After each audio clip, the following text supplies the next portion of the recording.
Mastering tech terms, understanding router reset.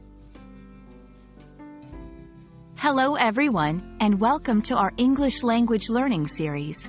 Today, we're diving into a tech-related phrase that can sometimes cause confusion: router reset. Stick around to understand not only what this phrase means but also how and when you might need to use it. Before we talk about resetting it, let's clarify what a router is. A router is a device that connects multiple computer networks together. Think of it as a digital traffic officer, directing internet traffic to the right place in your home or office. The word reset has a simple meaning: to set again or differently. In the context of technology, to reset something usually means to turn it off and back on again, or to restore it to its original settings.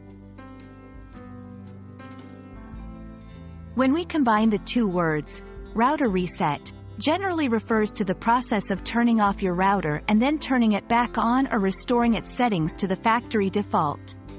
This action can solve many network issues by clearing memory and re-establishing connections.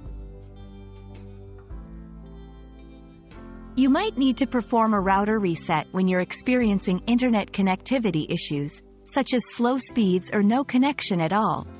It's a common first troubleshooting step.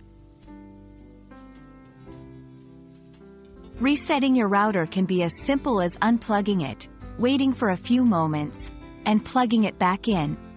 For a factory reset, you may need to press and hold a small reset button on the device with a paperclip for about 10 seconds. That's all on router reset. I hope this video clears up any confusion and gives you the confidence to handle your home network like a pro. Remember, sometimes the simplest solutions, like a reset, can save the day. Thanks for watching, and happy learning!